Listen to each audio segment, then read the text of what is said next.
السلام عليكم، أهلا بيكم. وصفتنا النهاردة الليمون المخلل. أنا متأكدة لو عملتوا الليمون المخلل بالطريقة دي هيبقى أحلى طعم من أي مرة عملتوه قبل كده. كمان هنقول مع بعض سر اللون واللمعة اللي بتبقى في الليمون لآخر ليمونة في البرطمان. تحفة بجد. كمان هنقول التسوية الصحيحة لو أنا عاوزة مثلا أفتح على الليمون ده بعد شهر أو على رمضان مثلا أو عاوزة آكل منه على طول. يلا بينا نبدأ ونقول بسم الله. هحتاج الليمون اللي هخليه يكون لونه أصفر وقشرته ناعمة، واحتاج طبعا فلفل اخضر يكون صحيح زي كده وافتحه فتحه بالسكينه، ولو مقطع زي كده خلاص بيبقى حلو جدا برضو. هحتاج كمان جزر مبشور وحبة البركة وفلفل أحمر يكون متقطع شرايح زي كده. حلة على النار وأحط مية وأسيبها تغلي، وأول ما تغلي هنزل بالليمون وأسيبه يغلي. على ما يغلي بقى نعمل محلول الملحي، مية مغلية ومتبردة، ولكل كوباية من المية معلقة كبيرة من الملح وربع معلقة من السكر وشوية هريسة زي اللي عملناها قبل كده.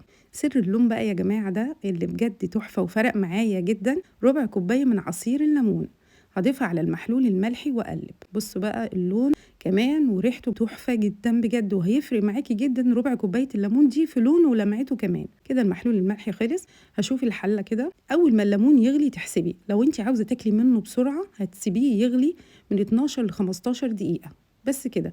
لو عايزة بقى تاخدي مثلا الليمون ده وتفتحي عليه بعد الشهر أو على رمضان، يا دوب أول ما يقلب معاكي ويغلي تشيليه على طول من النار.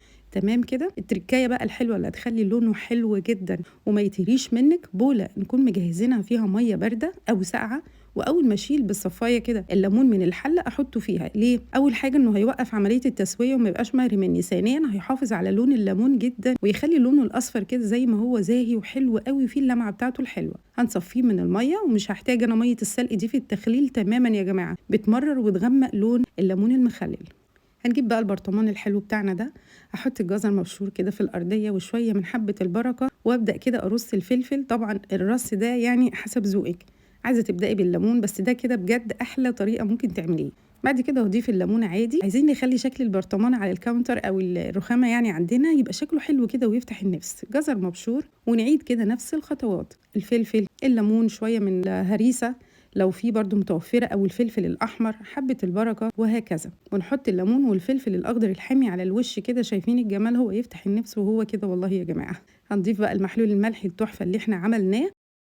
أول ما البرطمان يتملي هضيف بقى من على الوش كده شوية من الزيت وغطيه بستريتش بنايلون، أكياس التلاجة زي ما انت عايزة. بصوا بقى الجمال تحفة. هنقلبه كده يعني كل شوية نقلب البرطمان على الأقل أول يومين علشان يبقى المحلول كله تمام ومتوزع صح. هنسيبه بقى حسب المدة اللي انت اخترتيها. وتعالي شوفي الجمال بقى. بصوا بعد ما استوى تحفة فنية بجد يا جماعة، لونه خطير ويفتح النفس قبل ما نفتحه حتى. تعالوا بقى نفتحه مع بعض.